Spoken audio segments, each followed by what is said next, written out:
శ్రీ గురు చరిత్ర 38వ అధ్యాయం. శ్రీ గణేశాయ నమః. శ్రీ సరస్వతీ నమః. శ్రీ గురుభ్యో నమః. కథారంభము. నామధారకుడు. స్వామి శ్రీ గురుడు ఉపదేశించిన కర్మానుష్ఠాన రహస్యం మీ నుండి విని ధన్యుడనయ్యాను. ఇక దయచేసి అటుపై జరిగిన శ్రీగురుని వృత్తాంతం తెల్పండి అని వేడుకున్నాడు. సిద్ధయోగి ఇలా చెప్పసాగారు. నాయనా, నీ వంటి గురుభక్తుడు శ్రోత లభించినందువలనే శ్రీగురు చరిత్ర తన్వి తీరా స్మరించుకునే భాగ్యం నాకు కూడా కలిగింది. శ్రీగురుని కీర్తి అన్ని దిక్కులా వ్యాపించడం వలన శ్రీమంతులైన గురుభక్తులెందరో గంధర్వ నగరం వచ్చి వారికి భిక్ష, వారి ప్రీతి కోసం బ్రాహ్మణ సంతర్పణలు చేస్తుండేవారు. ఒకసారి కాశ్యప గోత్రానికి చెందిన భాస్కర శర్మ అనే పేద బ్రాహ్మణుడు వచ్చాడు. అతడు తనతో ముగ్గురికి మాత్రమే సరిపడే ధాన్యము మొదలైనవి మూటగట్టుకుని తెచ్చి శ్రీగురునికి నమస్కరించాడు. కాని ఆ రోజు అందరితో పాటు అతనిని కూడా ఎవరో భక్తులు సంతర్పణకు ఆహ్వానించారు. అతడు తాను తెచ్చుకున్న మూట మఠంలో ఒక మూల ఉంచి భోజనానికి వెళ్లాడు. రోజు ఇలానే జరుగుతుండడం వలన 3 మాసాలు ఇలాగే గడిచింది. అతనిని చూచిన బ్రాహ్మణులందరూ, ఏమయ్యా బ్రాహ్మణుడా, నీవు వచ్చిందెందుకు? చేస్తున్నదేమిటి? నీవు భిక్ష ఇవ్వడానికి ముహూర్తం ఇంకా కుదరలేదా? పోనీలే, ఇక్కడ జరుగుతున్న సంతర్పణలలో భోజనం చేసి ఇప్పుడు లావెక్కావు. నీకు ఇంటి వద్ద కంటే ఇక్కడే బాగున్నట్లున్నది. నీకు సిగ్గు వేయడం లేదా అని ఎగతాళి చేయసాగారు. పాపం భాస్కర శర్మ కొంతకాలం తనను కానట్లు ఇదేమీ పట్టించుకోకుండా కాలక్షేపం చేస్తున్నాడు. అతనిపై ఇట్టి విమర్శలు, నిష్ఠూరాలు పెరిగిపోయి ఒకనాడు ఆ విషయం శ్రీగురునికి తెలిసింది. ఆయన అది సహించలేక అతనిని పిలిచి, నాయనా, నీవు రేపు ఇక్కడనే స్వయంగా వంట చేసి మాకు భిక్ష సమర్పించు అని ఆదేశించారు. అతడు అంగీకరించి మరుసటి రోజు తెల్లవారుజామునే నిద్రలేచి నెయ్యి, పెరుగు సమకూర్చుకొని స్నానానుష్ఠానాలు పూర్తి చేసుకుని తాను తెచ్చిన ధాన్యంతోనే వంట చేస్తున్నాడు. ఆ సమయంలో వేరొక భక్తుడొచ్చి తానా రోజు శ్రీగురునికి భిక్ష చేయడానికి అన్నము మొదలైన పదార్థాలన్నీ సిద్ధం చేసుకొని ఆహ్వానించడానికి స్వామి వద్దకొచ్చాడు. కాని శ్రీగురుడు తమ రోజున భాస్కర శర్మ ఇచ్చే భిక్ష తీసుకుంటామని, అతడు మరుసటి రోజు భిక్ష చేయవచ్చునని చెప్పారు. అతడు నిరుత్సాహపడి, అయ్యో, ఇప్పుడు ఈ దరిద్రుడు వండిన దాంట్లో ఒక్కొక్కరికి ఒక్కొక్క మెతుకైనా వస్తుందా?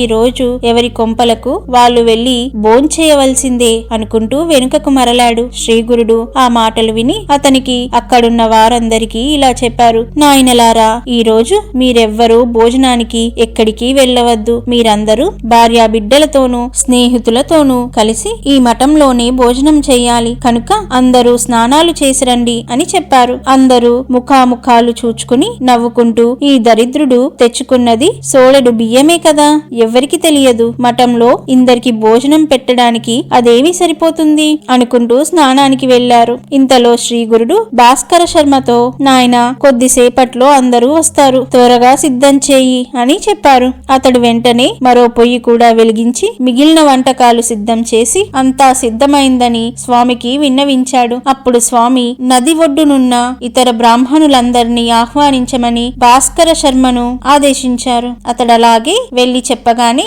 వాళ్ళు పకపకా నవ్వి, ఏమయ్యా, నీవు పెట్టినట్లే మేము తిన్నట్లే. ఈ రోజున మా ఇళ్లల్లో ఉన్నదేదో మేం భోంచేస్తాము. కాని నీవు కనీసం శ్రీగురునికైనా కడుపు నిండా పెట్టగలిగితే అంతే చాలు, పో అన్నారు. భాస్కర శర్మ తిరిగి వచ్చి వారందరూ తనను ఎగతాళి చేసి భోజనానికి రామన్నారని చెప్పాడు. శ్రీగురుడు, నాయనా, మాకు బ్రాహ్మణులతో కలిసి భోజనం చేయడమే సమ్మతము, కాని మేమొక్కరమే భిక్ష చేయము అన్నారు. స్వామి నోటి మాట తప్పక జరిగి తీరుతుందన్న దృఢ విశ్వాసం కల భాస్కర శర్మ అది నిరూపించుకోదలచి దిగినంగా, స్వామి, నేనేం చేసేది? నేను మీరు ఆజ్ఞాపించిన ప్రకారం ఎంత బలవంత పెట్టినా వారు రావడం లేదు సరికదా, నన్ను ఆక్షేపిస్తున్నారు అన్నాడు. అప్పుడు ఆయన వెంటనే మరో శిష్యుణ్ణి పంపి నది వద్దనున్న బ్రాహ్మణులందరినీ వెంట తీసుకురమ్మని ఆజ్ఞాపించారు. అతడు పరుగున పోయి శ్రీగురుని ఆజ్ఞగా చెప్పి అందరినీ ఆహ్వానించాడు. ఇక తప్పక అందరూ మఠం చేరుకున్నారు. శ్రీగురుడు వారందరితో, బ్రాహ్మణోత్తములారా, మీరందరూ మీ భార్యా బిడ్డలను తీసుకొని మఠానికి రావాలి. ఈ రోజు ఇక్కడే 4,000 మందికి సమారాధన చెయ్యాలి. అందరూ విస్తళ్లలో అన్నం కట్టుకొని తీసుకుపోవాలి అని భాస్కర శర్మతో, ఏమయ్యా, చూస్తావేమిటి? లేచి నమస్కరించి అందర్నీ ఆహ్వానించు అన్నారు. అతడు వెంటనే లేచి నమస్కరించి వారందరూ సకుటుంబ బంధుమిత్రులతో కలిసి తాను చేయనున్న సమారాధనకు విచ్చేసి తనను కృతార్థుడను చేయమని వేడుకున్నాడు. అన్నాడు. వారిలో కొందరు బ్రాహ్మణులు నవ్వి, ఓరి వెర్రి బ్రాహ్మణుడా, సిగ్గు లేకుండా తగుదుననుకొని నీవు పిలిస్తే వచ్చామటయ్యా, నీవు చేసినది ఒక్కొక్కరికి ఒక్కొక్క మెతుకైనా సరిపోతుందా అన్నారు. కొందరు పెద్దలు వారిని వారించి, తప్పు, అతనిని నిందించవద్దు, ఇందులో అతని దోషమేమీ లేదు, గురువు చెప్పిన ప్రకారం చేస్తున్నాడు అని మందలించాడు. భాస్కరుడు శ్రీ గురుపాదాలను పూజించి ఆయనకు ఆరతిచ్చి విస్తళ్ళు వేశాడు. అప్పుడు శ్రీగురుని ఆజ్ఞ కోరాడు. అంతటా శ్రీగురుడు అతనికొక వస్త్రం ఇచ్చి దానిని వంటకాలపై కప్పమని ఆదేశించారు. అతడలా చేయగానే శ్రీగురుడు తన కమండలంలోని నీరు అభిమంత్రించి ఆ వస్త్రంపై చల్లి వస్త్రం తీయకుండా వడ్డన చేయమని ఆదేశించాడు. వెంటనే భాస్కర శర్మ మరికొంతమంది ఆ వస్త్రం క్రింద నుండి పల్లాలతో వంటకాలు తీసుకొని తిరిగి వడ్డిస్తున్నారు. నేయి కూడా దారలుగా వడ్డిస్తూనే ఉన్నారు. అది చూచి భక్తులందరూ ఆశ్చర్యచకితులయ్యారు. అప్పుడు మొదట శ్రీగురుడు, తర్వాత మిగిలిన వారు ఆపోసనం తీసుకొని భోజనం చేయడం మొదలు పెట్టారు. భాస్కర శర్మ ఒక్కొక్కరి వద్దకు వెళ్లి నెమ్మదిగా కూర్చొని కావలసినవి అడిగి వేయించుకుని తృప్తిగా భోజనం చేయమని చెప్పాడు. భోజనాలయ్యాక అందరికీ తాంబూలాలిచ్చి స్త్రీలకు పిల్లలకు అన్ని వర్ణాల వారికి బంతులుగా కూర్చోపెట్టి వడ్డన చేశారు. చివరకు ఊరిలో విచారించి భోజనం చేయని వారెవ్వరూ లేరని నిర్ధారణ చేసుకున్నాక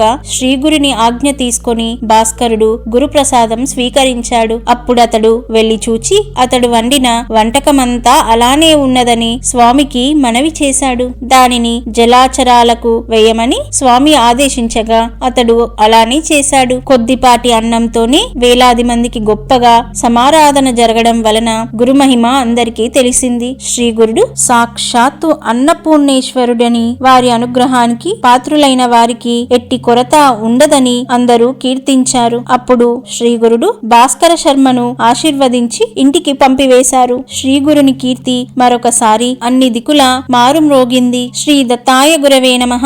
శ్రీ శ్రీపాద శ్రీ వల్లభాయ నమః. శ్రీ నృసింహ సరస్వత్యై నమః.